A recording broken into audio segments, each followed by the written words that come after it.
இந்த கணக்கை பாருங்கள். ரூ.1000 A என்பவர் 8 கூட்டு வட்டியிலும் B என்பவர் 8 தனி வட்டியிலும் கடன் பெறுகிறார்கள் எனில் 2 ஆண்டு முடிவில் இருவரும் செலுத்தும் வட்டித் தொகைக்கு இடையேயான வித்தியாசத்தை காண்க.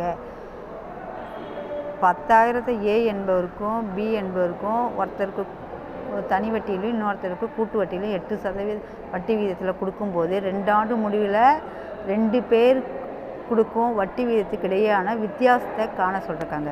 அப்போ கூட்டு வட்டிக்கும் தனி வட்டிக்கும் 2 ஆண்டுக்கான வட்டி வித்தியாசத்தை கண்டுபிடிக்கிறதுக்கான ஃபார்முலா வந்து டி ஈக்குவல்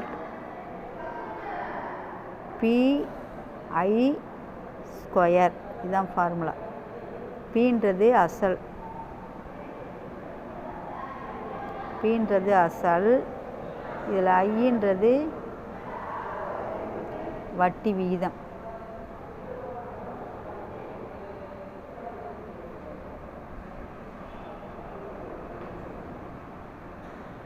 வட்டி விகிதம். இப்போ D ஈக்குவல் டு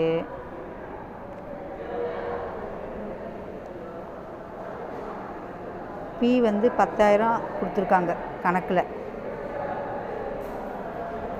இப்போது 10,000 இன்ட்டு I வந்து 8%. அப்போது 8/100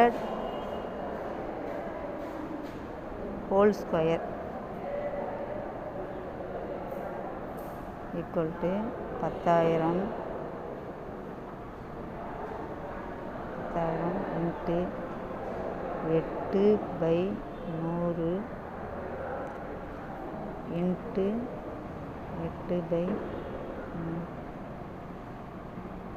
இப்போ கேன்சல் பண்ணுங்கள். இந்த 2 ஜீரோக்கு இந்த 2 ஜீரோ, இந்த 2 ஜீரோக்கு 2 ஜீரோ கேன்சல் ஆகிடுச்சா? அப்போ மீதி என்ன இருக்குது?